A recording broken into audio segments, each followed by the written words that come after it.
जय गोपाल जय जय गोविंद जय जय गोपाल जय जय गोविंद जय जय गोपाल जय जय गोविंद जय जय गोपाल जय जय गोविंद जय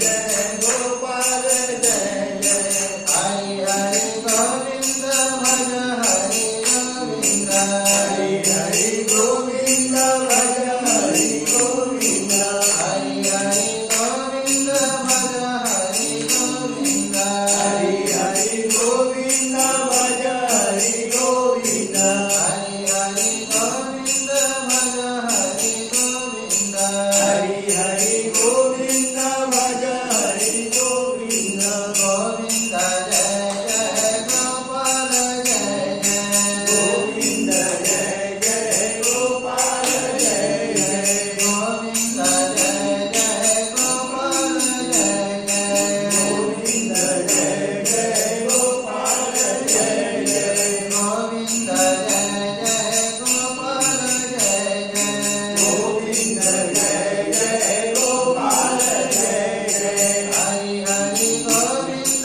भज हरि गोविंद हरि हरि गोविंद भज हरि गोविंद हरि हरि गोविंद भज हरि गोविंद हरि हरि गोविंद भज हरि गोविंद गोविंद जय जय गोपाल जय जय गोविंद जय जय गोपाल जय जय गोविंद जय जय गोपाल जय जय गोविंद जय जय गोपाल जय जय राधा रमण हरि गोविंद जय जय राधा रमण हरि गोविंद जय जय राधा रमण हरि गोविंद जय जय राधा रमण हरि गोविंद जय जय गोविंद जय जय गोपाल जय जय गोविंद जय जय गोपाल जय जय गोविंद जय जय गोपाल जय जय गोविंद जय जय गोपाल जय जय हरि हरि गोविंद भज हरि गोविंद हरि हरि गोविंद भज हरि गोविंद हरि हरि गोविंद भज हरि गोविंद हरि हरि गोविंद भज हरि गोविंद गोविंद जय जय गोपाल जय जय गोविंद जय जय गोपाल जय जय गोविंद जय जय गोपाल जय जय गोविंद जय जय गोपाल जय जय राधा रमण हरि गोविंद जय जय राधा रमण हरि गोविंद जय जय राधा रमण हरि गोविंद जय जय राधा रमण हरि गोविंद जय जय गोविंद जय जय गोपाल जय जय गोविंद जय जय गोपाल जय जय गोविंद जय जय गोपाल जय जय गोविंद जय जय गोपाल जय जय हरि हरि गोविंद भज हरि गोविंद हरि हरि गोविंद भज हरि गोविंद हरि हरि गोविंद भज हरि गोविंद हरि हरि गोविंद भज हरि गोविंद गोविंद जय जय गोपाल जय जय गोविंद जय जय गोपाल जय जय गोविंद जय जय गोपाल जय जय गोविंद जय जय गोपाल जय जय राधा रमण हरि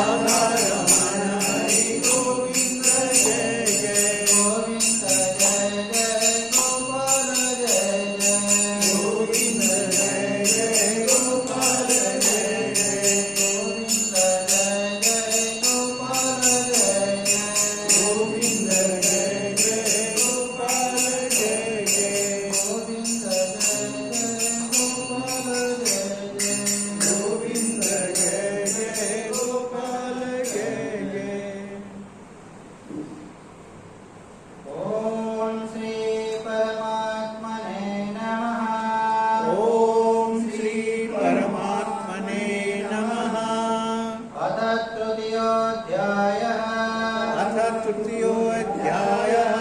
श्रीभगवानुवाच श्रीभगवानुवाच 33 नंबर श्लोक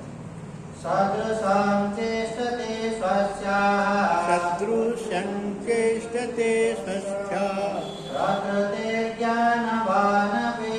प्रकृतिर्ज्ञानवानपि प्रकृतिं यान्ति भूतानि प्रकृतिं यान्ति भूतानि निग्रह किं करिष्यति निग्रह किं करिष्यति इन्द्रियस्येन्द्रियस्यार्थे इन्द्रियस्येन्द्रियस्यार्थे रागद्वेषौ व्यवस्थितौ रागद्वेषो व्यवस्थितो तयोर्नावसमागच्छे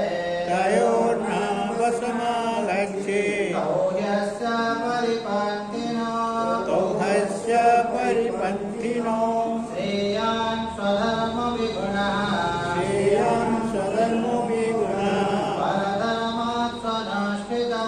परधर्मासनुष्ठितान् स्वधर्मे निधनं श्रेयः स्वधर्मे निधनं श्रेयः परधर्मो भयावहः सर्वधर्मभयावहः। अर्जुन उवाच अर्जुन उवाच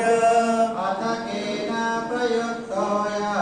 अथ केन प्रयुक्तो न पापं चरति पुरुषः पापं चरति पुरुषः अनिच्छन्नपि वाष्णेयः अनिच्छन्नपि वाष्णेय बलादिव नियोजितः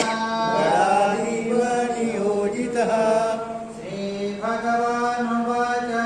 श्रीभगवानुवाच काम एष क्रोध एष काम एष क्रोध एष रजोगुणसमुद्भवः रजोगुणसमुद्भवः महासन महापापः महासनो महापात्मा विद्येनामिह वैरिणा विद्येहनमिह वैरिणम् धूमेना प्रियते वह्निः धूमेन म्रियते वह्निः यथादर्शो मलेन च यथादर्शो मलेन च यतल्पेनावृतो गर्भः तथोर्मलिनामृतो गर्भः तथा तेनेदमावृतः तथा तेनेदमावृतम् आवृतं ज्ञानमेतेन आवृतं ज्ञानमेतेन ज्ञानिनो नित्यवैरिणा ज्ञानिनो नित्यवैरिणा कामरूपेण कौन्तेय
ब्रह्मविद्यायां योगशास्त्रे ब्रह्मविद्यायां योगशास्त्रे श्रीकृष्णार्जुनसंवादे श्रीकृष्ण अर्जुन संवादे कर्मयोगो नाम कर्मयोग नाम तृतीयोऽध्यायः। तृतीयोऽध्याय। 33 नंबर श्लोक। सदृशं चेष्टते स्वस्याः प्रकृतिर्ज्ञानवानपि प्रकृतिं यान्ति भूतानि निग्रह किं करिष्यति। सदृशं चेष्टते स्वस्याः प्रकृतिर्ज्ञानवानपि तो समस्ते निज निज स्वभावर अनुकूल कर्म करन्ति। सदृशं चेष्टते स्वस्याः प्रकृतिर्ज्ञानवानपि तो जो माने ज्ञानी माने मध्य निज स्वभावर अनुरूप कर्म करे जहाँ जेमिति संस्कार दिव। सदृशं चेष्टते स्वस्याः प्रकृतिर्ज्ञानवानपि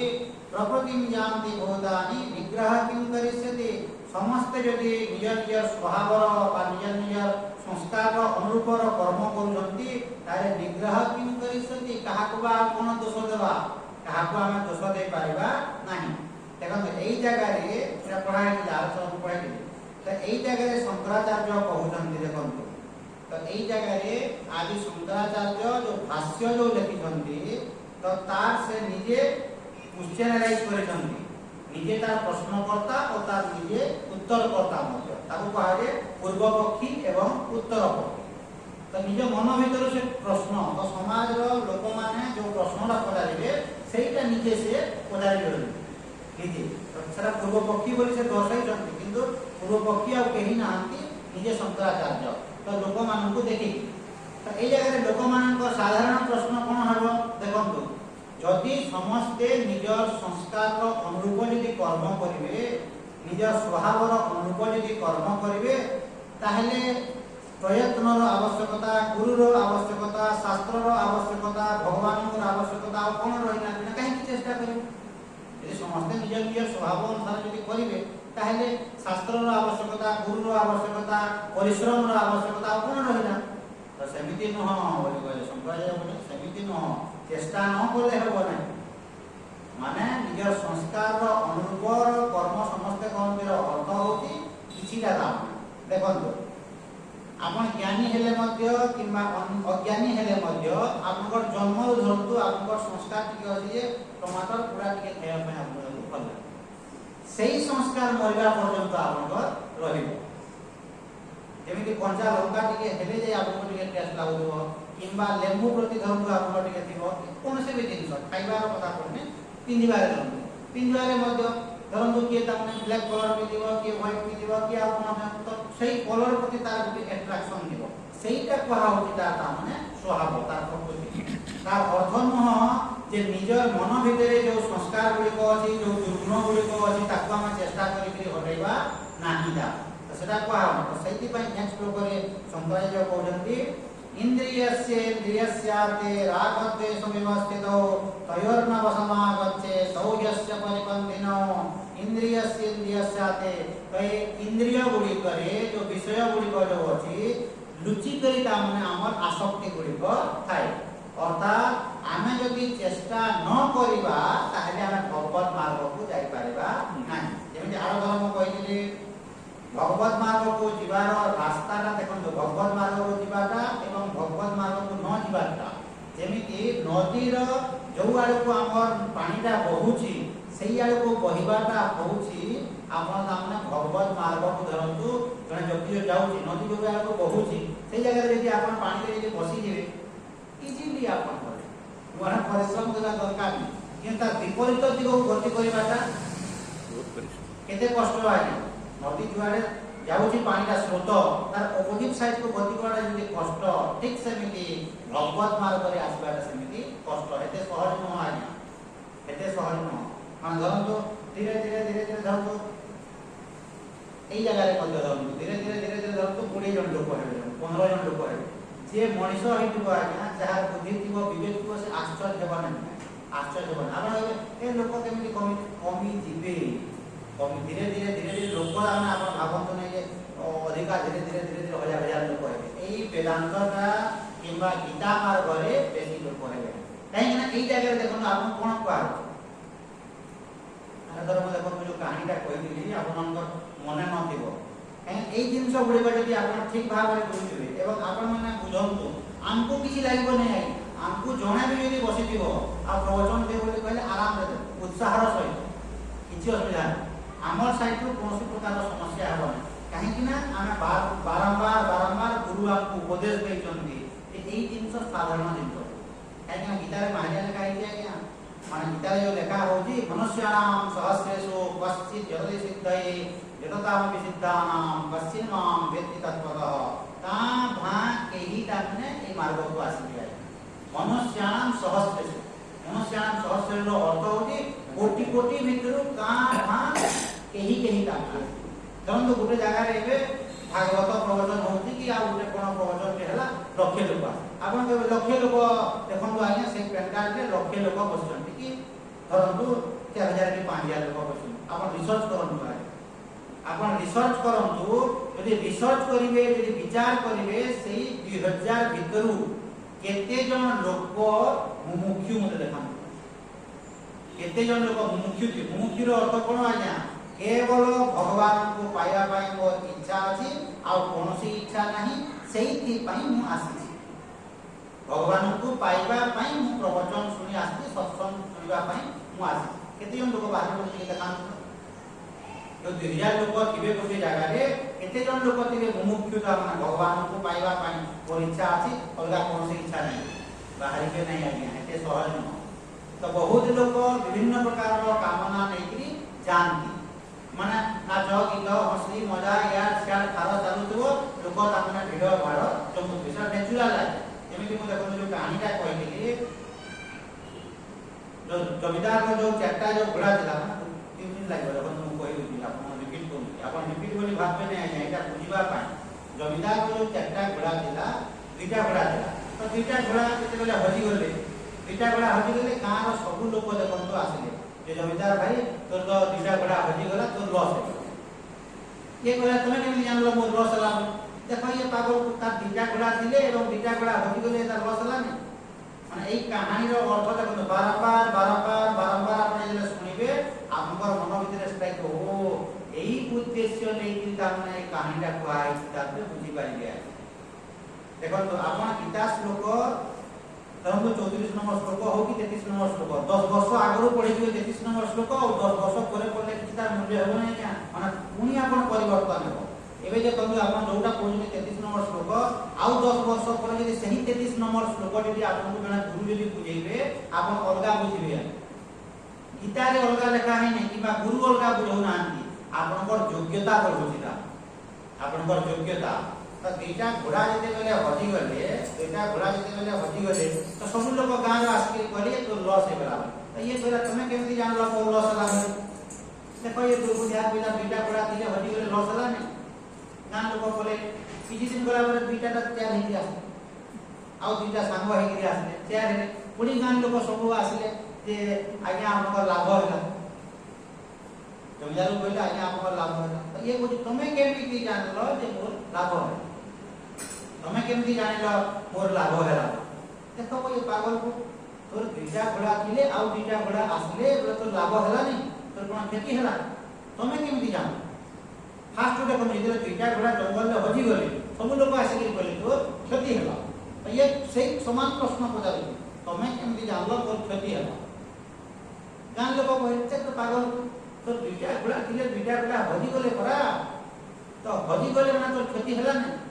केबे तमे केमति जानलो खेती होला बे तो दुईटा घोड़ा जो हजी गले यार माध्यम रे भगवान को कोन प्लान प्रोग्राम थिबो की कहि पाए तार अर्थरा सेटा तो से कथा को से मीन करूची जमीदारटा मीन करूची जे तमे कहि कि मते इमीडिएटली कहउछ जे मोर क्षति होला कोइ तो भगवान को कोन इच्छा थिबो के कहि पाए किछि दिन गला पर दुईटा चेयर हे कि मिला ठीक कहउला जमीदार तो लाभ होला बोले सब लोग आसी ये सही समान उत्तर दउची तमे केमति जानलो को लाभ होला देखो ये पागल को दुईटा घोड़ा थिले आ दुईटा हेकि आसले चेयर होला लाभ होला नै तो ये सही प्रश्न पे तमे केमति जानलो मोर लाभ होला बोली होय तो या माध्यम रे कोन प्लान प्रोग्राम दिबो की जाने भगवान को इच्छा कोन दिबो जे सतकु सत किछि दिन गला परे से नवा दुईटा घोड़ा को जमीदार का पुआ जे बेले सिखौची राइडिंग तो लातो मार देली घोड़ा भांगी दे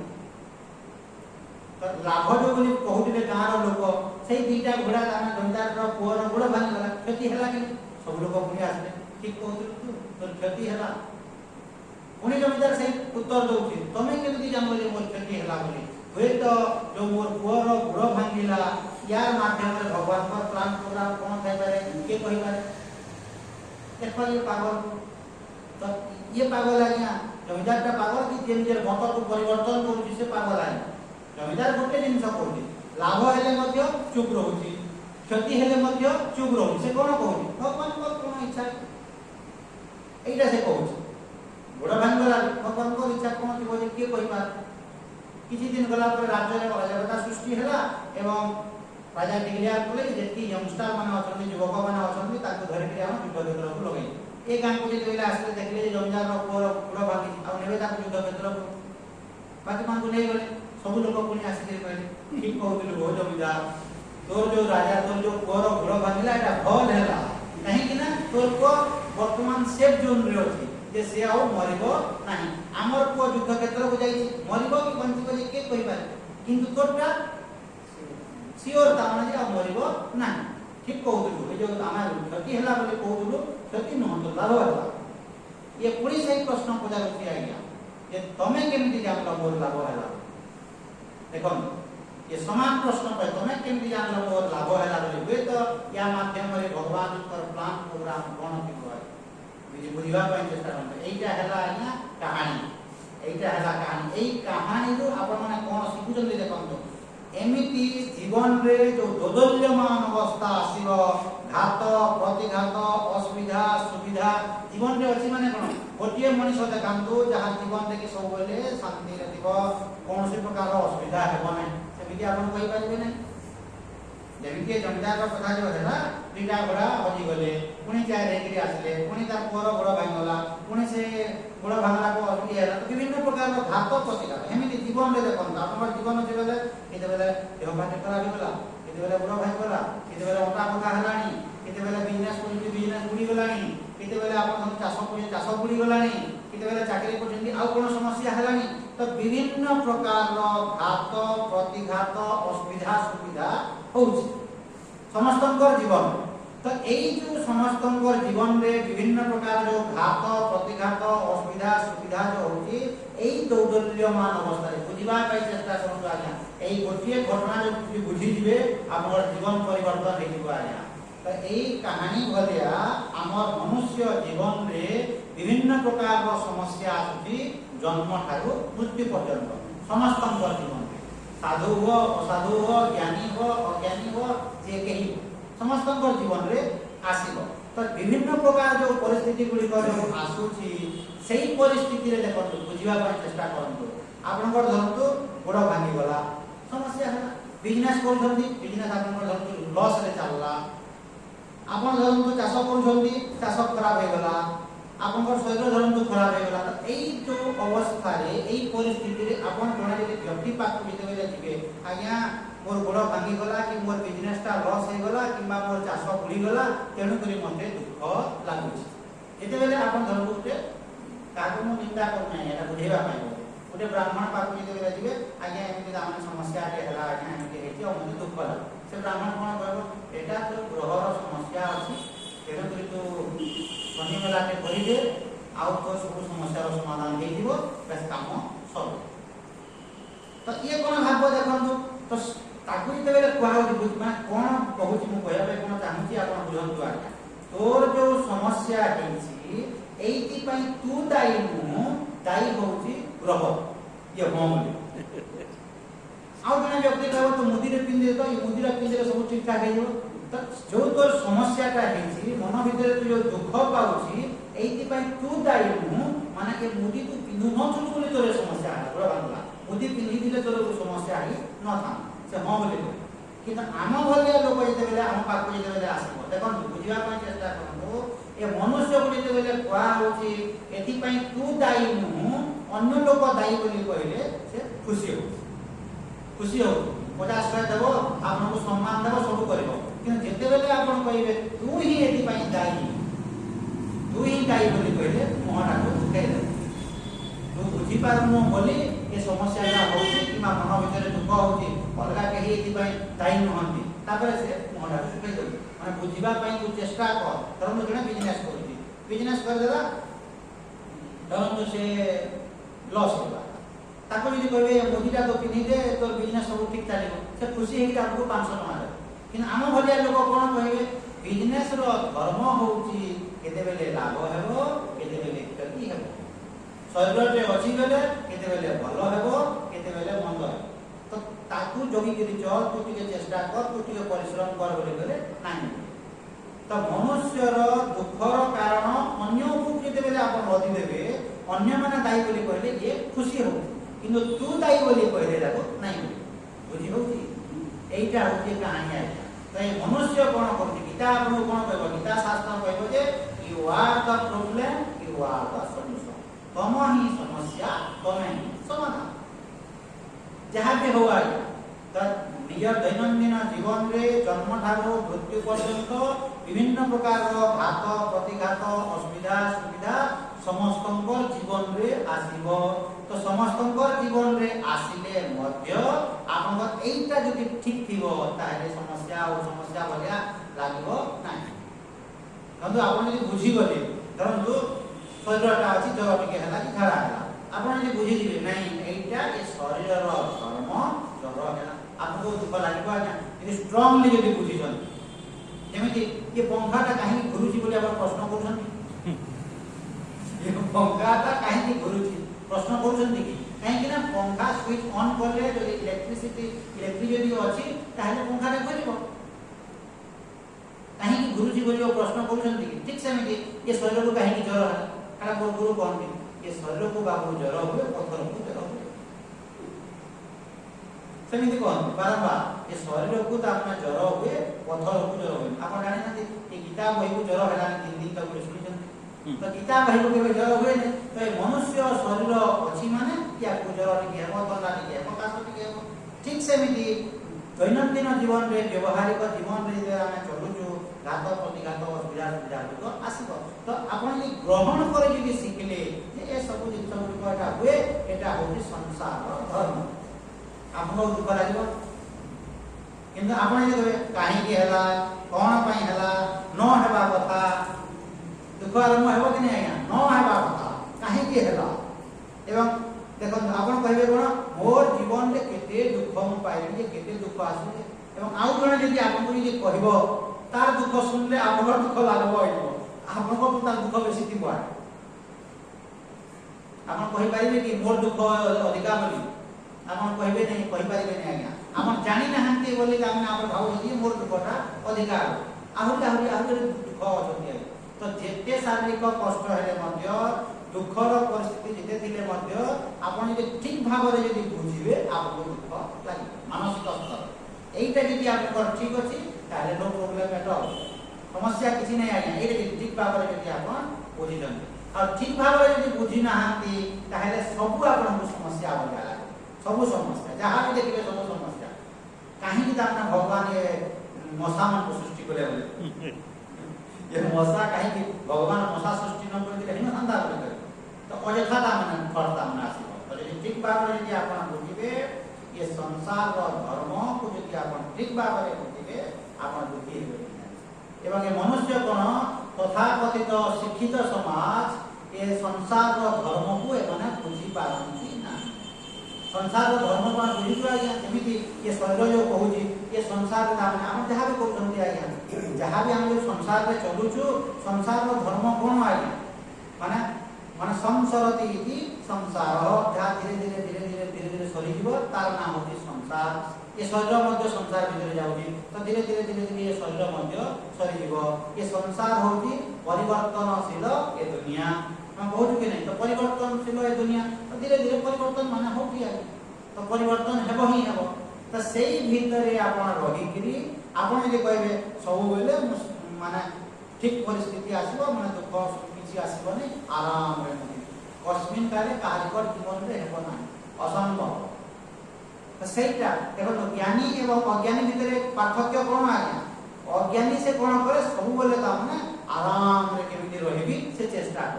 अज्ञानी किन ज्ञानी कोन करे जहाँ भी हो असुविधा हो किंवा सुविधा हो सही परिस्थिति में मु आराम केमती रही से चेष्टा ज्ञानी माने दुख परिस्थिति आसिले मध्य सुख परिस्थिति आसिले मध्य विभिन्न प्रकार घात प्रतिघात आसिले मध्य ये केमती बैलेंसिंग रहबो से चेष्टा करे किन अज्ञानी कोन करे सब बेले ताने भल भल परिस्थिति आसु भल भल जिंस खाउ थाए भल भल परिस्थिति हेई थाउ केमती हेबो तार थिंकिंग टा भूल चिंताधारा हला कि नहीं एथिपाई वेदांत कोन कहूची देखंतो आया वेदांत बा गीता शास्त्र कहउजंती right thinking is the only solution तो आपनकर चिंता जदि ठीक रहिला ठीक भाव रे जदि आपन विचार जदि करि पाले ताहेले किछि असुविधा राइट थिंकिंग ठीक समय रे ठीक विचार जदि आसला धरन ज्वर हे गला शरीर को नहीं शरीर को ज्वर हुए पथर को ज्वर हुए नहीं जहा करबा कथा करबी किन आपनका भीतर जदि काहे की ज्वर हैला विरोधाभास हैला कि विरोध हैला कि काहे की ज्वर हैला काहे की झाड़ा हैला किछि गुटे प्रॉब्लम हेछि किन आपण भाव काहे की हैला सेति भाई विचार कोन लेखा है देखो सुखेषु अनुविघ्न मनाः दुखेषु विगतस्व भीतराग भयक्रोधः मुच्यते माने सुख परिस्थिति आसिले मध्य ये व्यक्ति उत्फुल्लित हेबो नै दुख परिस्थिति आसिले मध्य ये व्यक्ति डाउन हेबो नै तार अर्थ कोन आज्ञा सुख परिस्थिति आसीबो दुख परिस्थिति आसीबो यदि आसीबार न थांता कहीं गीतारे लेखा हैला जे सुखेषु माने अनुविघ्न मनाः दुखेषु विगतस्व लेखा हैला कहीं की लेखा हैला तो दुई परिस्थिति आसिले मध्य ये व्यक्ति सेतिरे विचलित हेबो नै तो सेही भलिया यदि आपण विचार करथिबे आपण शांति रे रहि पाइबे देखंतु 34 नंबर श्लोक इंद्रियस्येन्द्रियस्याते रागद्वेष व्यवस्थितो तयोर्न वशमागच्छे तौ ह्यस्य परिबन्धिनो इंद्रियस्येन्द्रियस्याते तो इंद्रिय गुड़िक आमर विषय रे तामने माने राग एवं द्वेष भाव रे थांदी तयोर्न वशमागच्छे तौ ह्यस्य परिबन्धिनो तो राग द्वेष रो तमे वशवर्ती हो नाही ये संसार बोली कहिले केवल आमर दुखर कारण होची राग एवं द्वेष अलगा किछि नै आया दुखर कारण मानसिक स्तर रे मनुष्य जो दुख पाउची तार एकमात्र कारण होची राग एवं द्वेष रागर अर्थ होची आसक्ति एवं द्वेषर अर्थ होची घृणा अलगा किछि कारण नै आया धरंतु ये शरीर प्रति यदि आपनकर आसक्ति थिबो रोग व्याधि हेगला माने केमि लागुची दुख लागुची काहे कि दुख लागुची शरीर प्रति आसक्ति अछि शरीर प्रति यदि आसक्ति न थिबो किछि लागबो आज्ञा जेमि धरंतु आपनकर पड़िसा घर जने व्यक्ति को रोग व्याधि आपको किछि लागुची किन निजर लोक हेले तो आसक्ति अछि बोली दुख लागुची काहे कि ना आपनकर शरीर जेमिति पंच महाभूत रे तयारी हेछि आउ जने व्यक्ति रो मध्य शरीर मध्य पंच महाभूत रे तयारी हेछि तो आउ जने शरीर को जेते रोग व्याधि होछि आपको किछि लागु नै काहे कि किछि लागु नै तार कारणटा कोन किछि लागु नै तार कारणटा कोन अन्य व्यक्ति को हेले आपको किछि लागु नै काहे कि आपको कष्ट लागु नै ताको कष्ट लागुछि किन आपको जेते बेले होछि कष्ट काहे कि लागुछि काहे कि दुख लागुछि आसक्ति तो आसक्ति यदि न थिबो ताले कोनोसी प्रकार समस्या नै तो एटा लेखा होछि राग द्वेष व्यवस्थितो तयोर्न वशमागच्छे तौ ह्यस्य परिपन्थिनो तार तामना तमे आसक्ति रे तुमे पड़ नाही जो राग एवं द्वेष गुडी करछि तयोर्न वशमागच्छे तार वशवर्ती तुमे कोन राग द्वेष रो वशवर्ती न हेकरी स्वाधीन भाव रे रह मुक्त माने कोन आज्ञा स्वाधीन रो अर्थ कोन तो राग एवं द्वेष रो ऊर्ध्व रे आसक्ति राग माने कोन से व्यक्ति किबा वस्तु प्रति आसक्ति देखो कौन से व्यक्ति किबा वस्तु प्रति यदि आपनकर आसक्ति यदि न थिबो आपन आराम रे रहिले कि नै यदि आसक्ति थिबो दुख पाइबे तो एटा राग एवं द्वेष रो वशवर्ती कोन नेक्स्ट देखो लेखा होती श्रेयान् स्वधर्म विगुणः परधर्म समुष्टिता स्वधर्म निधनं श्रेय परधर्मो भयावह श्रेयान् स्वधर्म विगुणः परधर्म समुष्टिता तो निज स्वधर्म आचरण करिबाटा होची मनुष्यर कर्तव्य श्रेयान् स्वधर्म विगुणः परधर्म समुष्टिता तो परधर्म जेते भरेले मध्य तो परधर्म आचरण न करि निज स्वधर्म आचरण करिबा कथा तो ए जगह देखो तीन प्रकार आपको अर्थ करूची स्वधर्म रो अर्थ होची देखंतु आपनकर इंद्रिय गुडिक जो धर्म ताकर पालन करନ୍ତି आखि देखंतु तार कामना काम करिवो देखिबाटा काम तार काम करिवो सुनिवो तो समस्त इंद्रिय गुडिक निज निज कामना काम करूछंती तो समस्त निज स्वधर्म पालन करूछंती কিন্তু ଏ ମନୁଷ୍ୟ କ'ଣ କରୁଛି ତା ମାନେ ଆଖି ଦେଖୁଛି କିନ୍ତୁ ଇଏ ଭାବୁଛି ମୁଁ ଦେଖୁଛି ତା ସହିତ ଅହଙ୍କାରକୁ ଇଏ ଯୋଡ଼ି ଦେଉଛି ମାନେ ପ୍ରକୃତିରେ କ୍ରିୟମାଣାନି ଗୁଣୈ କର୍ମାଣି ସର୍ବଶଃ ଅହଙ୍କାର ବିମୂଢ଼ାତ୍ମା କର୍ତ୍ତା ଅହମିତି ମନ୍ୟତେ। ତ ଇନ୍ଦ୍ରିୟ ଗୁଡ଼ିକ ନିଜ ନିଜର କର୍ମ ଯେତେବେଳେ କରୁଛନ୍ତି ଇଏ ତାଙ୍କ ସହିତ ଆସକ୍ତି ରଖୁଛି ତାଙ୍କ ସହିତ ଅହଙ୍କାର ଯୋଡ଼ି ଦେଉଛି ଏବଂ ମୁଁ କରୁଛି ବୋଲି ଭାବୁଛି। ଆଉ ଗୋଟେ ଦେଖନ୍ତୁ ଅର୍ଥ ହେଉଛି ନିଜର ସ୍ୱଧର୍ମ ହେଉଛି ଯେଉଁମାନେ ଯେଉଁ ଜାଗାରେ ଅଛ ନିଜର ସ୍ୱକର୍ତ୍ତବ୍ୟ କର୍ମ ଠିକ୍ ଭାବରେ ପାଳନ କର। ଜଣେ ସ୍ତ୍ରୀ ଲୋକଟେ ଯେତେବେଳେ ରୋଷେଇ କରୁଛି କିମ୍ବା ସ୍ତ୍ରୀ ଲୋକଟେ ଯେତେବେଳେ ତାର କାମଟା କରୁଛି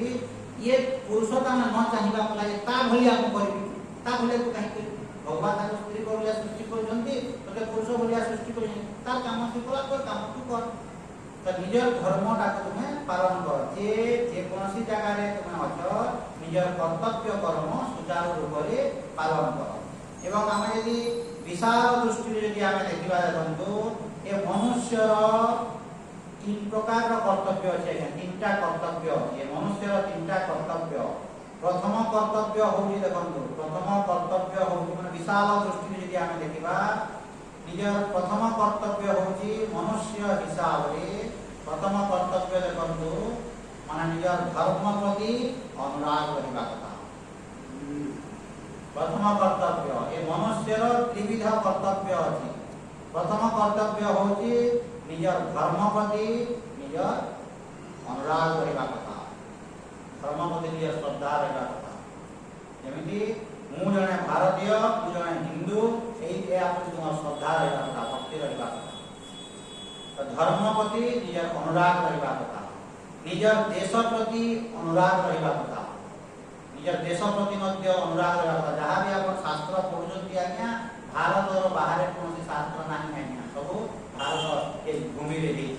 ଭାରତ ଭୂମିରେ ସବୁ ଶାସ୍ତ୍ର ହେଇଛି ଆଜ୍ଞା ଗୀତା ଉପନିଷଦ ବେଦ ପୁରାଣ ସବୁ କୋଉଠି ହେଇଛି ଏଇ ଜାଗାରେ ଭାରତ ଭୂମି। ତ ନିଜ ଦେଶ ପ୍ରତି ପ୍ରେମ ରହିବା କଥା ପ୍ରଥମ କର୍ତ୍ତବ୍ୟ। ଦ୍ୱିତୀୟ କର୍ତ୍ତବ୍ୟ ହେଉଛି ଧର୍ମ ପ୍ରତି ତାମାନେ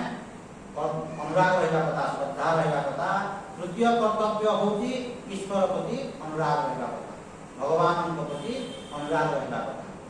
ତ এইটাକୁ ଛାଡ଼ିକିରି ତାମାନେ ଆମେ ଅନ୍ୟ ଧର୍ମ ପ୍ରତି ଯଦି ଆମେ ଆକର୍ଷିତ ହେବା ସେଟା ଠିକ୍ ନୁହଁ ଆଜ୍ଞା। ଏବଂ ବିଚାର କରନ୍ତୁ ଆଜ୍ଞା ଅନ୍ୟାନ୍ୟ ଧର୍ମ এই ধর্ম আমার এই ভারতীয় সংস্কৃতির হিন্দু ধর্ম হচ্ছে ମୁଁ ସେଥିପାଇଁ ବାରମ୍ବାର କହେ ବୈଦିକ ସନାତନ ହିନ୍ଦୁ ଧର୍ମ ବୋଲି ମୁଁ କହେ କେବଳ ହିନ୍ଦୁ ଧର୍ମ ବୋଲି ମୁଁ କହେ ନାହିଁ। ହିନ୍ଦୁ ଧର୍ମ ଯୋଉ ହିନ୍ଦୁ ଧର୍ମ କି ସନାତନ ଯୋଉ ହିନ୍ଦୁ ଧର୍ମ କି ବୈଦିକ ବୈଦିକ ମାନେ ବେଦ ବିହିତ ବେଦରେ ଲେଖା ହେଇଛି ବୈଦିକ ସନାତନ ହିନ୍ଦୁ ଧର୍ମ ତା ପ୍ରତି ଆମର ଅନୁରାଗ ରହିବା କଥା। ଏବଂ ବୈଦିକ ସନାତନ ହିନ୍ଦୁ ଧର୍ମରେ ଯାହା ଲେଖା ହେଇଛି ଆଜ୍ଞା କୌଣସି ଧର୍ମ ଗ୍ରନ୍ଥରେ ସେମିତି ଲେଖା ହେଇନି ଆପଣ ପାଇବେ ନାହିଁ। ଏବଂ ଆପଣ ବିଚାର କରନ୍ତୁ ଆଜ୍ଞା ଆପଣଙ୍କୁ ମୁଁ 10 ଟଙ୍କା ଦଉଛି ଆପଣଙ୍କୁ ମୁଁ 10 ଟଙ୍କା ଦେଲି ଏବଂ ଆପଣଙ୍କୁ କହିବି ଆସିକି ତୁମେ ଠାକୁରରେ ଫୁଲଟେ ପକେଇ ଦିଅ ତାର କି ମୂଲ୍ୟ ଅଛି ଆଜ୍ଞା ସେ ଫୁଲ ପକେଇବାରେ ଆପଣ 10 ଟଙ୍କା ଦେଲି ବୋଲି ଆପଣ ଫୁଲଟେ ପକଉଛନ୍ତି ଆପଣଙ୍କ ଶ୍ରଦ୍ଧା ଅଛି କି ତାମାନେ। ତ ଏମାନେ କ'ଣ କରୁଛନ୍ତି ଆଜ୍ଞା ଦେଖନ୍ତୁ ଆପଣଙ୍କୁ ଧରନ୍ତୁ ମୁଁ ଆହାରେ ସାହାଯ୍ୟ କଲି ଆପଣଙ୍କ ରୋଗ ବ୍ୟାଧି ହେଇଛି ଆପଣଙ୍କୁ ମୁଁ ସାହାଯ୍ୟ କଲି କିନ୍ତୁ ତାର ପ୍ରତିବଦଳରେ ଯଦି ମୁଁ ଚାହୁଁଛି ସେଇଟା ସେବା ଆଜ୍ଞା ସେଇଟା ସେବା କି ଯଦି ମୁଁ ଆପଣଙ୍କୁ ସାହାଯ୍ୟ କରି ରୋଗ ବ୍ୟାଧି ହେଇଛି ଏବଂ ତାର ପ୍ରତିବଦଳରେ ଯଦି ମୁଁ ଚାହୁଁଛି ସେଟା ସେବା କି ମୁଁ କ'ଣ କହୁଛି ଆପଣମାନେ ବିଚାର କରନ୍ତୁ ଆଜ୍ଞା। এই ମନୁଷ୍ୟ କ'ଣ କରୁଛି ଦେଖନ୍ତୁ ଅନ୍ୟ ଧର୍ମ ବାଲେ କ'ଣ କରୁଛନ୍ତି ଆପଣଙ୍କୁ ଚାକିରି ଦେଇଦେବୁ ଆପଣଙ୍କ ପାଇଁ ହସ୍ପିଟାଲ କରିଦେବୁ ଆପଣଙ୍କ ପାଇଁ ସ୍କୁଲ କରିଦେବୁ ସବୁ କରିଦେବୁ କିନ୍ତୁ ତା ପ୍ରତିବଦଳରେ ଧର୍ମାନ୍ତରୀକରଣ ମାନେ ଆମ ଧର୍ମକୁ ତୁମେ ଗ୍ରହଣ କର କି ସାହାଯ୍ୟ ସେଟା କି ସେବା ଆଜ୍ଞା ସେଟା ସେବା। ମୁଁ ଆପଣଙ୍କୁ ରୋଗ ହେଇଛି ସାହାଯ୍ୟ କଲି ଆପଣଙ୍କ ପାଇଁ ମୁଁ ତାମାନେ ସ୍କୁଲ କରିଦେବି କଲେଜ କରିଦେବି ଡାକ୍ତରଖାନା କରିଦେବି ଚାକିରି ମଧ୍ୟ ଦେଇଦେବି ସବୁ କରିଦେବି କିନ୍ତୁ ତାପରେ ମୁଁ କିଛି ନ ଚାହିଁବା କଥା ଆପଣଙ୍କୁ ମୁଁ ସାହାଯ୍ୟ କଲି ବାସ୍ କାମ ସରିଲା କିନ୍ତୁ ତାର ପ୍ରତିବଦଳରେ ମୁଁ କ'ଣ ଚାହୁଁଛି ନାଇଁ ଆପଣ ଆମର ଧର୍ମଟାକୁ ଯଦି ଗ୍ରହଣ କରିବେ ଏଇ ତାମାନେ ଟର୍ମ ଆଣ୍ଡ କଣ୍ଡିସନ ଫୁଲଫିଲ୍ କି ଲାଭ ସେଟା ଅଛି କି ଲାଭ ଅଛି। ଏବଂ ଯେ ବିଚାର କରିବ ଯେ ବିଚାରବାନ ପୁରୁଷ ଆଜ୍ଞା ୟା ପଛରେ ଦୌଡ଼ିବ ନାହିଁ ନ ବୋଲି କହିବ କାହିଁକି ସେଟା ଲେଖା ହେଉଛି ଶ୍ରେୟାଂ ସ୍ୱଧର୍ମ ବିଗୁଣଃ ପରଧର୍ମ ସମଷ୍ଠିତା ସ୍ୱଧର୍ମେ ନିଧନଂ ଶ୍ରେୟା ପରଧର୍ମ ଭୟାବହ ଅଧର୍ମ ନିଧନ ବିଷୟ ନିଜ ଧର୍ମରେ ରହିକିରି ମରିଗଲେ ମଧ୍ୟ ଆଜ୍ଞା ଆପଣ ସ୍ୱର୍ଗକୁ ଯିବେ। ନିଜ ଧର୍ମରେ ରହିକିରି ନିଜେ ସଚ୍ଚୋଟ ଭାବରେ ରହିକିରି ନିଜ ଧର୍ମରେ ରହିକିରି ଆପଣ ଇଏ କରିବେ। ଆପଣ ଜଣେ କହିବ ଗୀତା ଭାଗବତ ଛାଡ଼ିଦେବେ ବୋଲି କହିଲେ ଗୀତା ଭାଗବତ ଛାଡ଼ିଦେବେ? କାହିଁକିନା ଗୀତାରେ ଯୋଉଟା ଲେଖା ହେଇଛି ଅନ୍ୟ କିଛି ସେଟା ଲେଖା ହେଇଛି କିନ୍ତୁ କାହିଁକି ଛାଡ଼ିଦେବେ ଗୀତା ଭାଗବତ? ଏଣୁ ବାରମ୍ବାର ମୁଁ କହେ ଆଜ୍ଞା ବୈଦିକ ସନାତନ ହିନ୍ଦୁ ଧର୍ମରେ ବା ଆମର ହିନ୍ଦୁମାନଙ୍କର ପ୍ରଧାନ ଧର୍ମଗ୍ରନ୍ଥ ହେଉଛି ଶ୍ରୀମଦ୍ ଭଗବତ ଗୀତା। ଭଗବତ ଗୀତାରେ ଯାହା ଲେଖା ହେଇଛି ଅନ୍ୟ କୌଣସି ଗ୍ରନ୍ଥରେ ସେମିତି ଲେଖା ହେଇନାହିଁ। ଅନ୍ୟ କୌଣସି ଗ୍ରନ୍ଥରେ ଲେଖା ହେଇନାହିଁ ଆଜ୍ଞା। ତ ଆମର ଏଇ ଧର୍ମରେ ଯେଉଁ ଶ୍ରୀମଦ୍ ଭଗବତ ଗୀତା ଆପଣ ବିଚାର କରନ୍ତୁ ଆଜ୍ଞା। ମୁଁ କହିଥିଲି ଥରେ ତାମାନେ ଆପଣ ମନେ ରଖୁଥିବେ କି ନାହିଁ ଯେ ଜଣେ ମୁଁ ଖ୍ରୀଷ୍ଟିଆନ ଫାଦର ସହିତ ମୁଁ ଯାଉଥିଲି ଟ୍ରେନ୍। ଯେତେବେଳେ ମୁଁ ଟ୍ରେନ୍ରେ ଯାଉଥିଲି ଆଜ୍ଞା ସେ ମୋତେ କହିଲା ଆପଣଙ୍କଟା କ'ଣ ଆଜ୍ଞା 33 କୋଟି ଦେବାଦେବୀ ଏଇଟା ମୁଣ୍ଡ ଖରାପ ଏତିକି ଦେବାଦେବୀ ମାନଙ୍କୁ ଯେତେବେଳେ ପୂଜା କରୁଛନ୍ତି ଆପଣ କ'ଣ କନଫ୍ୟୁଜ୍ ହେଉନାହାନ୍ତି?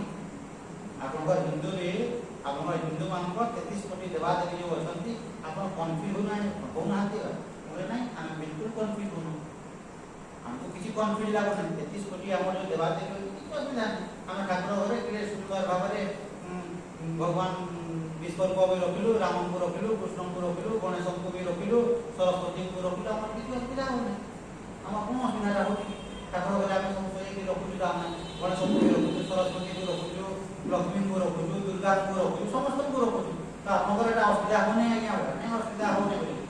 ତ ସେ ଅସୁବିଧା ହେଉନି ବୋଲି ଯେତେବେଳେ କହିଲା ଆହୁରି ରାଗ ଚଢ଼ୁଛି। ଦେଖନ୍ତୁ ଆଜ୍ଞା କାହାଣୀଟେ ମୋତେ କହୁ। ଦେଖନ୍ତୁ ଆପଣ ଯେତେବେଳେ ଯାଉଥିବେ ଟ୍ରେନ୍ରେ କୌଣସି ଜାଗାକୁ ଯେତେବେଳେ ଯାଉଛନ୍ତି ଦୁର୍ଘଟଣା ଯେତେବେଳେ ହେଇଗଲା ଆପଣ ଡାକିବେ ହେ ଭଗବାନ ଆପଣ ଧରନ୍ତୁ କୃଷ୍ଣ ଭକ୍ତ। ଆପଣ କୃଷ୍ଣଙ୍କୁ ଡାକିଲେ ହେ ଭଗବାନ କୃଷ୍ଣ ମୋତେ ସାହାଯ୍ୟ କର। ସେଇଟା କହୁଛି ହେ ଭଗବାନ କୃଷ୍ଣ ମୋତେ ସାହାଯ୍ୟ କର। ତ କୃଷ୍ଣ କ'ଣ ଆପଣଙ୍କ ପାଇଁ ବସିକିରି ଅଛନ୍ତି ଆଜ୍ଞା? ସେ କେତେବେଳେ ଟୁର୍ରେ ଯାଇଥିବେ, କେତେବେଳେ ତାଙ୍କ ସ୍ତ୍ରୀ ସହିତ ବି ଧରନ୍ତୁ ଟିକେ ଘରେ ଥିବେ ବି କି ପିଲା ଛୁଆମାନଙ୍କ ସହିତ ଥିବେ ତ ଟିକେ ଆସିବାରେ ଟିକେ ବିଳମ୍ବ କରିବ। ସେଇଟା ମୋତେ ବୁଝଉଛି। ମାନେ ଆପଣ କୃଷ୍ଣଙ୍କୁ ଡାକିଲେ କୃଷ୍ଣ ଭକ୍ତ ଆପଣ ହେ କୃଷ୍ଣ ମୋତେ ଟିକେ ରକ୍ଷା କର। ଆପଣ ଟ୍ରେନ୍ରେ ଯାଉଛନ୍ତି ଦୁର୍ଘଟଣା ହେଇଗଲା ଆପଣ ମରିବା ପୋଜିସନରେ ଅଛନ୍ତି ଏବଂ ଆପଣ କୃଷ୍ଣ ଭକ୍ତ କୃଷ୍ଣଙ୍କୁ ଡାକିଲେ ତ କୃଷ୍ଣ ଆସିବାରେ ଟିକେ ଡିଲେ ହେଇଗଲା ତ ଆପଣ ତ ମନୁଷ୍ୟ ମାନବ ଅଧୈର୍ଯ୍ୟ ହେବେ। ବୋଲେ କୃଷ୍ଣ ତ ଆସୁନାହାନ୍ତି ଡେରି କରିଦେଲେଣି। ବୋଲେ ମୁଁ ରାମଙ୍କୁ ଡାକେ ହେ ପ୍ରଭୁ ରାମଚନ୍ଦ୍ର ମୋତେ ଟିକେ ସାହାଯ୍ୟ କର। ଇଆଡ଼େ କୃଷ୍ଣ ଭାବିବେ ତାମାନେ କ'ଣ ରାମଙ୍କୁ ତ ଡାକିଲାନି ରାମ ତ ଯିବ ଆଉ ସେ ଯାଇକି ସଲ୍ଭ କରିଦେବ ପ୍ରୋବ୍ଲେମଟା ମୁଁ କାହିଁକି ଯାଉଛି ବୋଲି କୃଷ୍ଣ ଆସିବେ।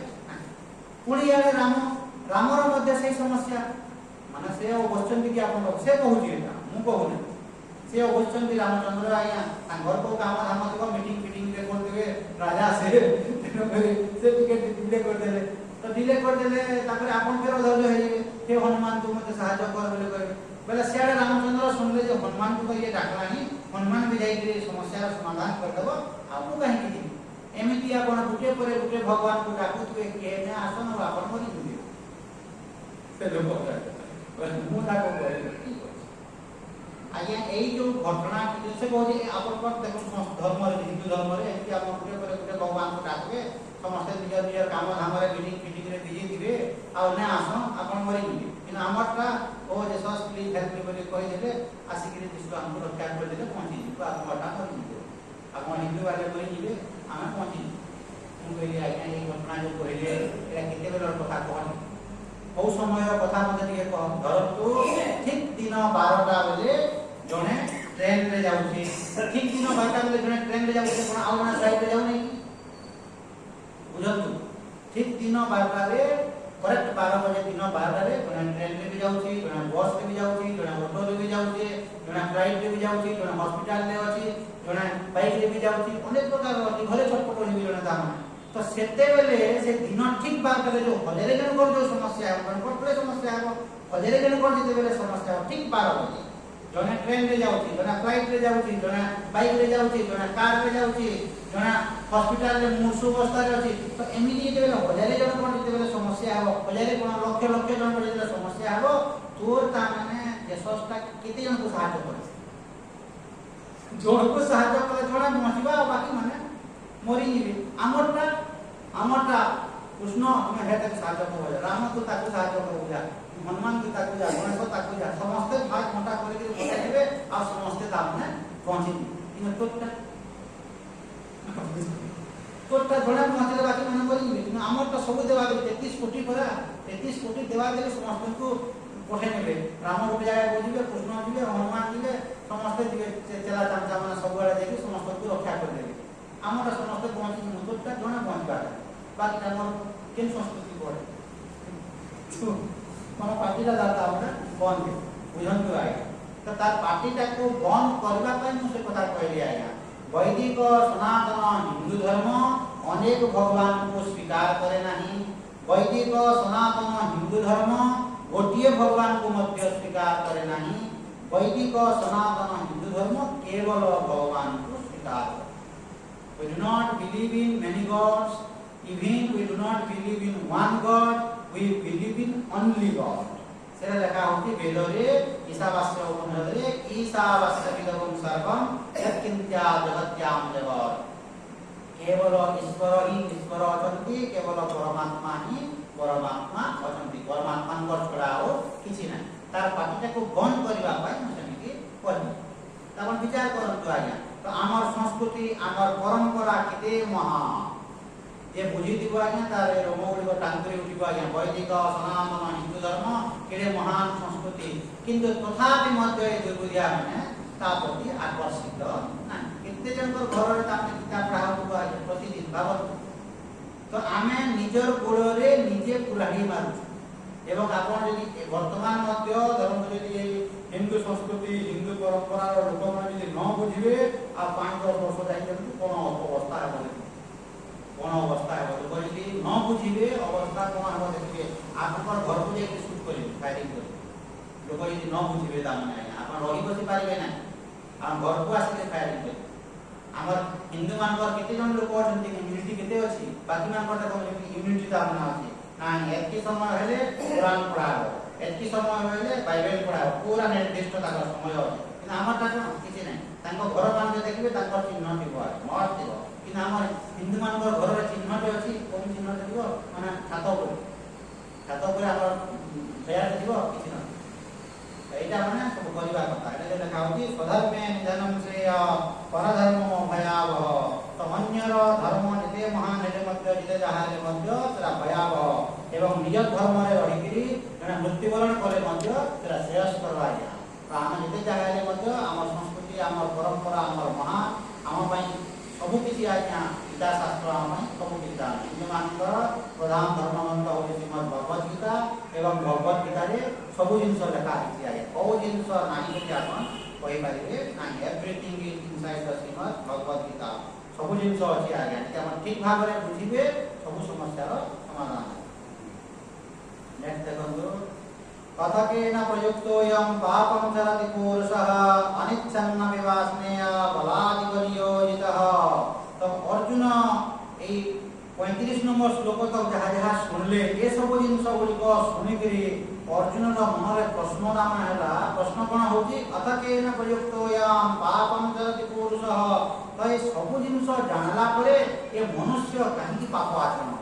अर्जुन प्रश्न एवं देखो अर्जुनर प्रश्न नुह आज्ञा समस्त प्रश्न एटा अर्जुन को माध्यम करके समग्र मानव समाज को शिक्षा दिया होती अथकेन प्रयुक्तोऽयं पापं चरति पुरुषः तो ये मनुष्य कहीं की पाप आचरण करे केन प्रयुक्तोऽयं कहा द्वारा ये प्रयुक्त हेकि नियोजित हेकि ये मनुष्य पाप आचरण करे समस्त कथा एटा अनिच्छन्न विवासनेय माने इच्छा न कले मध्य बलपूर्वक ए मनुष्य कहीं पाप पाप करबा पई केही इच्छा करंती नहीं आज्ञा आपण विचार करंतु किबा मिछ कहिबा पई केही ता माने चाहंती नहीं किंतु मिछ कहि दियंती जे धरंतु भूल काम करूची मिछ कहि से कोन जानि मिछ कहिबा एटा पाप एटा भूल बोली से भी जानि छी आज्ञा एटा कहउची ए मनुष्य न चाहिले मध्य कहीं की पाप करि दउची अनिच्छन्न विवासनेय बलादिवनियोजित बलपूर्वक ये मनुष्य कहा द्वारा प्रेरित होगी पाप कर्म करेगी जानते कि जानी पृथ्वी पृष्ठर सबू लोक समस्ते सब जिन जानती आज्ञा किए जानी जानते सब लोक जानी ना सत कथा कहवाटा ठीक मिछ कथा कहवाटा पाप एटा करवाटा भल एटा न करवाटा खराब कि जानी समस्ते जानी ମାନେ ଆପଣ ଜାଣି ନାହାନ୍ତି ବୋଲି କହନ୍ତୁ ନାହିଁ। କାରଣ ଚୋରକୁ ଆପଣ ପଚାରନ୍ତୁ ଏ ଚୋରି କରିବାଟା ଏଟା ଭୁଲ ବୋଲି ସେ କହିବ କି ଦେଖନ୍ତୁ, ସେ ବି କହିବ ଯେ ଚୋରି କରିବାଟା ଭୁଲ ବୋଲି। ଯିଏ ମାଛ ମାଂସ ଖାଉଛି ତାକୁ ଆପଣ ଯାଇକି ପଚାରନ୍ତୁ ମାଛ ମାଂସ ଖାଇବାଟା ଭୁଲ କି ଖରାପ ବୋଲି ପଚାରନ୍ତୁ, ସେ ବି କହିବ ଖରାପ ବୋଲି। ଯେତେବେଳେ ତାର ମୁଣ୍ଡଟା ଠିକ୍ ଥିବ, ଥଣ୍ଡା ଥିବ, ବାଲାନ୍ସ ଥିବ, ତାକୁ ଆପଣ ଯାଇକି ପଚାରନ୍ତୁ ମାଛ ମାଂସ ଖାଇବାଟା ଏଟା ପୁଣ୍ୟ କି ପାପ, ସେ ବି କହିବ ଏଟା ପାପ। ମିଛ କଥା କହିବାଟା ଏଟା ପାପ କି ପୁଣ୍ୟ, ସେ ବି କହିବ ଏଟା ପାପ। ସେଇଟା ଦେଖନ୍ତୁ ଲେଖା ହଉଛି ମହାଭାରତରେ ଦୁର୍ଯ୍ୟୋଧନ କହୁଛନ୍ତି ଜାନାମି ଧର୍ମମ୍ ନ ତମେ ପ୍ରବୃତ୍ତି। ଧର୍ମ କଣ ମୁଁ ଜାଣିପାରୁଛି। ଦୁର୍ଯ୍ୟୋଧନର ଉକ୍ତି କଣ ଆଜ୍ଞା ମହାଭାରତରେ, ଜାନାମି ଧର୍ମମ୍ ନ ତମେ ପ୍ରବୃତ୍ତି। ଧର୍ମ କଣ ମୁଁ ଜାଣିପାରୁଛି କିନ୍ତୁ ତା ପ୍ରତି ମୋର ପ୍ରବୃତ୍ତି ହଉନାହିଁ। ଜାନାମି ଧର୍ମମ୍ ନ ତମେ ପ୍ରବୃତ୍ତି, ଜାନାମି ଅଧର୍ମମ୍ ନ ତମେ ନିବୃତ୍ତି। ଅଧର୍ମ କଣ ସେଇଟା ମଧ୍ୟ ମୁଁ ଜାଣିପାରୁଛି କିନ୍ତୁ ତା ଠାରୁ ମୁଁ ବଞ୍ଚି ପାରୁନାହିଁ, ନିବୃତ୍ତ ମୁଁ ହେଇପାରୁନାହିଁ। କେନାପି ଦେବେନ ଅଧିଷ୍ଠିତ ନ ଯଥା ନିଯୁକ୍ତିଯଥା କରୋମି। କୌଣସି ଗୋଟିଏ ଦେବତା ଦ୍ୱାରା ମୁଁ ପ୍ରେରିତ ହେଇକି ବଳପୂର୍ବକ ମୁଁ ପାପ ଆଚରଣ କରୁଛି। ଆମେ କଣ ଭାବୁଛୁ ଆଜ୍ଞା, ନାଇଁ ଦୁର୍ଯ୍ୟୋଧନ ପାପୀ, ଦୁର୍ଯ୍ୟୋଧନ ଏମିତି କହୁଛନ୍ତି। ସେ ଦୁର୍ଯ୍ୟୋଧନର ଉକ୍ତି କଣ ମହାଭାରତରେ, ଜାନାମି ଧର୍ମ, ଧର୍ମ କଣ ଜାଣିଛି କିନ୍ତୁ ପ୍ରବୃତ୍ତ ହେଇପାରୁନାହିଁ। ଜାନାମି ଅଧର୍ମ, ଅଧର୍ମ କଣ ମଧ୍ୟ ମୁଁ ଜାଣିପାରୁଛି କିନ୍ତୁ ତା ପ୍ରତି ମୁଁ ତାମାନେ ବଞ୍ଚି ପାରୁନାହିଁ, ତାଙ୍କର ମୁଁ ଦୂରେଇ ପାରୁନାହିଁ। କାହା ଦ୍ୱାରା? ସେଇଟାକୁ ନେଇକି ଏଇ ଗୀତାର ଏଇ ଶ୍ଲୋକ ଠାରୁ ଦୁର୍ଯ୍ୟୋଧନର ଉକ୍ତି ତା ଅଥକେନ ପ୍ରଯୁକ୍ତୋୟାଂ ପାପଂ ଚରତି ପୁରୁଷଃ ଅନିଚ୍ଛନ୍ନ ବିବାସ୍ମୟ ବଳାଦିବ ନିಯೋଜିତଃ। ଏ ମନୁଷ୍ୟ ବଳପୂର୍ବକ କେମିତି ପାପ ଆଚରଣ କରିଦେଉଛି ନ ଚାହିଁଲେ ମଧ୍ୟ ଆଜ୍ଞା। ଏବଂ ସଂସାରର ସବୁ ଲୋକ ଆଜ୍ଞା ଦେଖନ୍ତୁ ପୁଣ୍ୟସ୍ୟ ଫଲମ୍ ଇଚ୍ଛନ୍ତି ମାନବାଃ ପୁଣ୍ୟଂ ନ କୁର୍ବନ୍ତି, ପାପସ୍ୟ ଫଲମ୍ ନ ଇଚ୍ଛନ୍ତି ମାନବାଃ ପାପଂ କୁର୍ବନ୍ତି ଯତ୍ନତଃ। ବେଦରେ ଲେଖା ହଉଛି, ଶାସ୍ତ୍ରରେ ଲେଖା ହଉଛି ପାପସ୍ ପୁଣ୍ୟସ୍ୟ ଫଲମ୍ ଇଚ୍ଛନ୍ତି ମାନବାଃ। ସବୁ ମନୁଷ୍ୟ ପୁଣ୍ୟର ଫଳ ଚାହାନ୍ତି। ପୁଣ୍ୟସ୍ୟ ଫଲମ୍ ଇଚ୍ଛନ୍ତି ମାନବାଃ, ସବୁ ମନୁଷ୍ୟ ମାନେ ପୁଣ୍ୟର ଫଳ ଚାହାନ୍ତି। ପୁଣ୍ୟଂ ନ କୁର୍ବନ୍ତି, କିନ୍ତୁ ପୁଣ୍ୟ କରନ୍ତି ନାହିଁ। ଆପଣ ପୁଣ୍ୟ ଚାହିଁବେ କିନ୍ତୁ ପୁଣ୍ୟ ଯଦି କର୍ମ ନ କରିବେ, ପୁଣ୍ୟର ଫଳ ଆପଣ ଚାହିଁବେ କିନ୍ତୁ ପୁଣ୍ୟ କରିବେ ନାହିଁ। ସେଟା ଲେଖା ହଉଛି ପୁଣ୍ୟସ୍ୟ ଫଲମ୍ ଇଚ୍ଛନ୍ତି ମାନବାଃ। ପୁଣ୍ୟର ଫଳ ଏ ମନୁଷ୍ୟ ଇଚ୍ଛା କରେ କିନ୍ତୁ ପୁଣ୍ୟ କର୍ମ କରିବେ ନାହିଁ। ପାପସ୍ୟ ଫଲମ୍ ନ ଇଚ୍ଛନ୍ତି ମାନବାଃ, ପାପର ଫଳ ଇଏ ଇଚ୍ଛା କରେ ନାହିଁ କିନ୍ତୁ ପାପଂ କୁର୍ବନ୍ତି ଯତ୍ନତଃ। ଲୁଚି ଛପିକିରି ପାପ କରିଦେବ। ମାଛ ଦେଲେ ଅଫିସରେ ତାମାନେ କୋଉ ପଟେ ପ୍ଲେଟ୍ ଭରା ଦେଇକିରି ଭରି ଦେବେ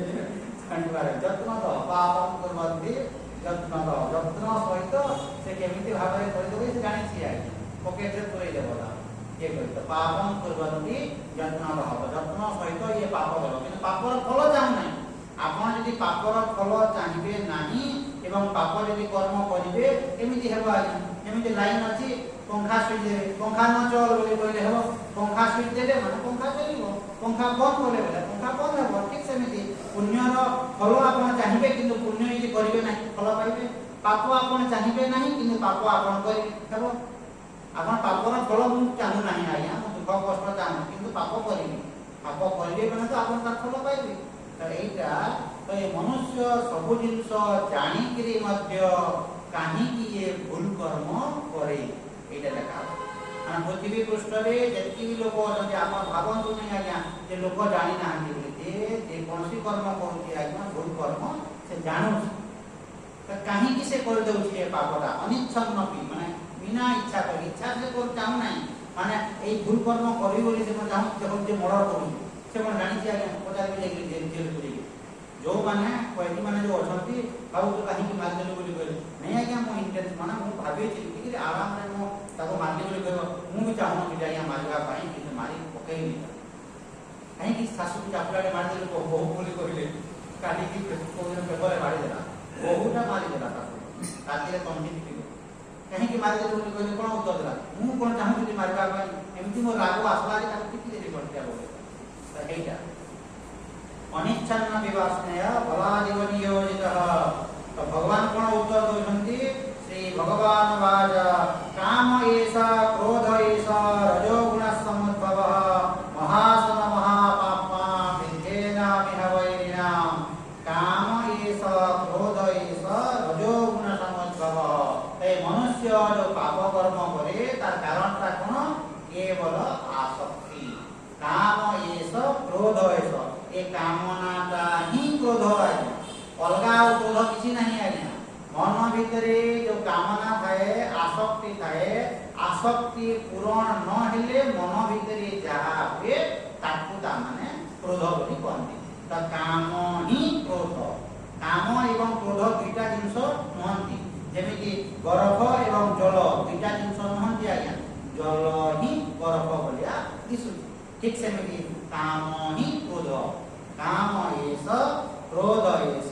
तो यही कामनाटा भाई मनुष्य कहीं पाप कर्म करुची आसक्ति कामनार अर्थ होची आसक्ति आपनको जदि धन प्रति जदि आपनको जदि आसक्ति थिबो ऑफिस जदि बेले 2000 टका देबो कि बोली कहले आपण नहीं बोली बोली पाबे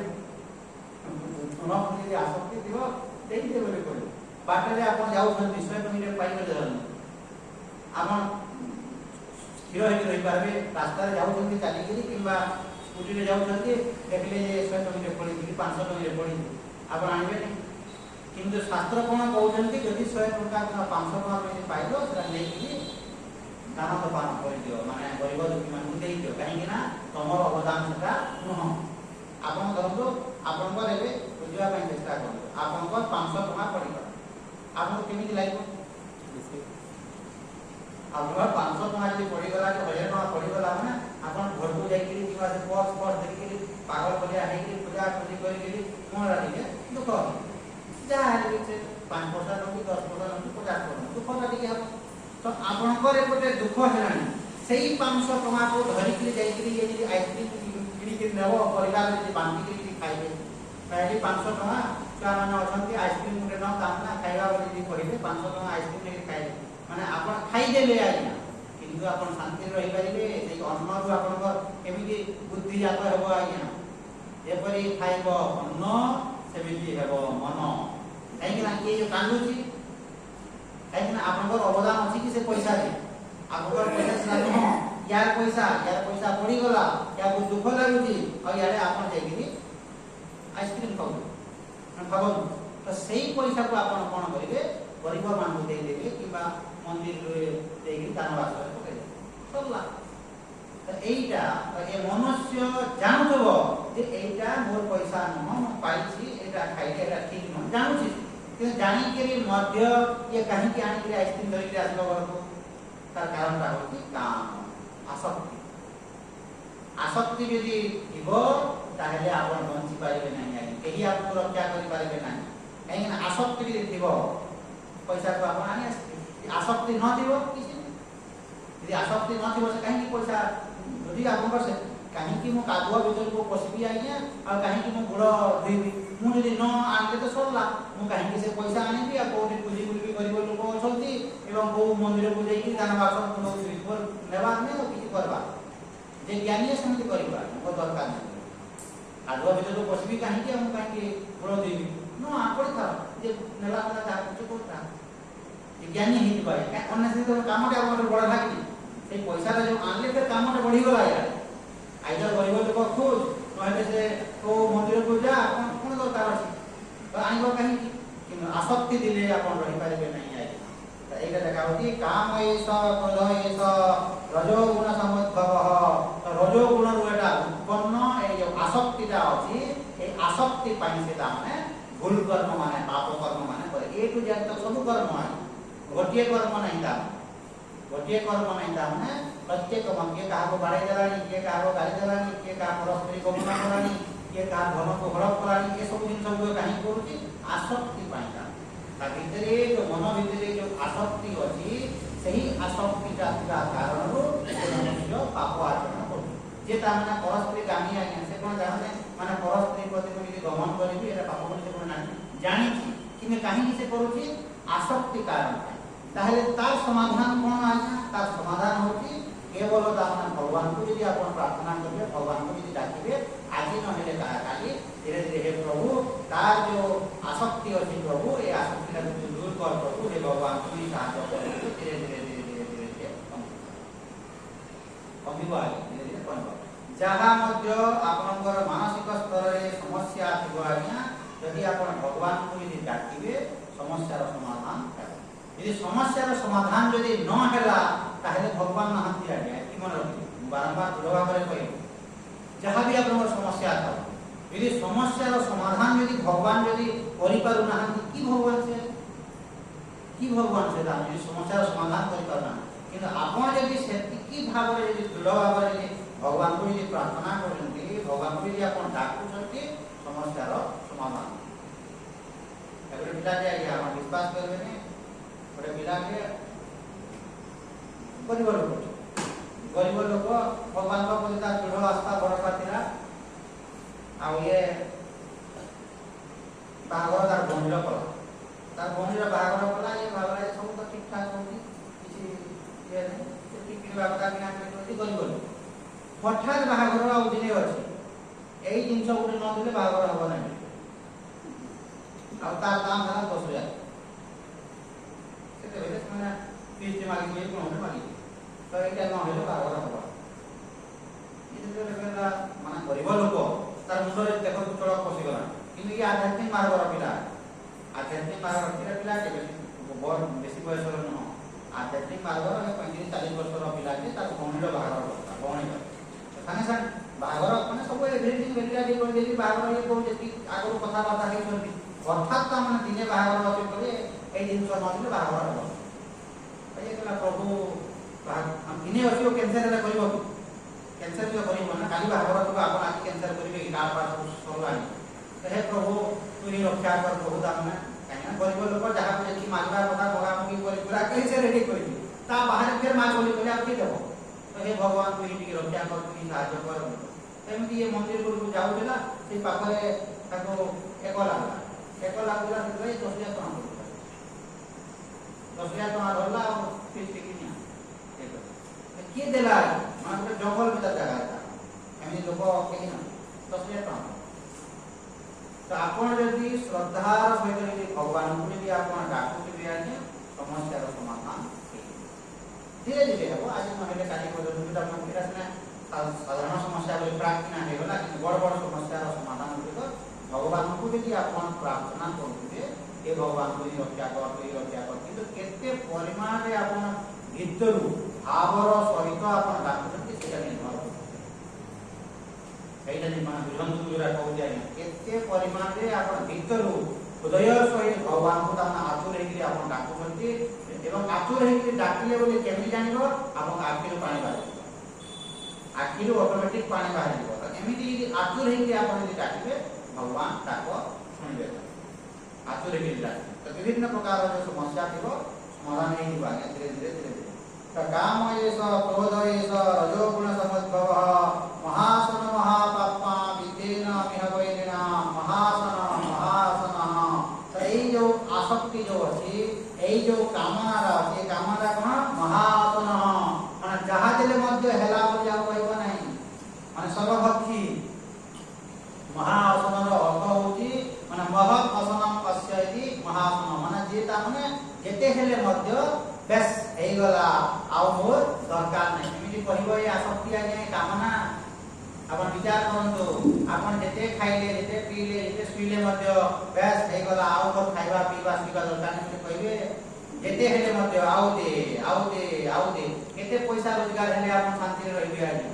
जेते पैसा हेले मध्य बेस मोर पैसा पत्र रोजगार एबे सरी गला आउ मोर किछि चिंता नै आराम रे मु रहिबे पैसा प्रति आउ मो दृष्टि देबे एमिति कहि पाइबे कि माने मनुष्य कोन भाबे आगे देखंतु एते बेले ता पाछरे लक्ष्य दिबो 5 लाख टका हे गेले मोर काम सरी गला आ मो मुंडो हेले भी नै एते बेले 5 लाख हे दिबो लागो कोन कहिलु एते बेले तो पाखरे लक्ष्य थिला 5 लाख टका हे गले बस मु आ मुंडो हेले भी नै आराम रे मो भगवान पर चिंतन करिके मोर दिन काल गुलिक काटी एते बेले 5 लाख हे दिबो भगवान पर चिंतन करिवो उनी से 10 को बोला एते बेले 10 हे दिबो बस 10 लाख हे गले मु आ बेसी चिंता करिनी भगवान पर चिंता करी तो एमिति आपण कहि कोटी टका हेले मध्य माने तो पाखे पर्याप्त परिमाण रे पैसा अछि वर्तमान तो भगवान को डाक बोली कहले नाही मिले एटा देखा होती महासन जेते देले मध्य आपण देखो खाद्य केते खाइ छंती आज्ञा एते खाद्य देखो 60 वर्ष 70 वर्ष पर्यंत रसगोल्ला पेड़ा केते सेनापुर केते खाइलन तथा मत ए मत सेनापुर देखि दिले सुगर हेतिले मध्य सेनापुर देखि दिले बिदा देखि दिले ଜାଲ ଗଡ଼ି ଯାଉଛି। ଭାବନ୍ତୁ ତ ଯେତେ ଆପଣ ଖାଇଲେ ମଧ୍ୟ ଆପଣଙ୍କର ଏ ମନଟା ତୃପ୍ତ ହଉଛି କି? ସେଇଟା ଲେଖା ହଉଛି ଶାସ୍ତ୍ରରେ, ନ ଯାତୁ କାମ କାମାନାଂ ଭୋଗେନ ସାମ୍ୟତି ହବିଷା କସ୍ମବର୍ତ୍ତୈବ ଭୂୟୈବ ବିବର୍ଧତେ। এই কামনা গুড়িক চরিতার্থ করা দ্বারা এই কামনা গুড়িক শিথিল হুঁতি না, বরঞ্চ নিয়ারে ঘিও দেলে যেমি আহরি জ্বলি উঠে, ঠিক সেমিতি এটা আহরি জ্বলি উঠিব আজ্ঞা। কিন্তু চারবাক মানে কোন কহନ୍ତି আজ্ঞা, যাবৎ জীবে সুখম জীবে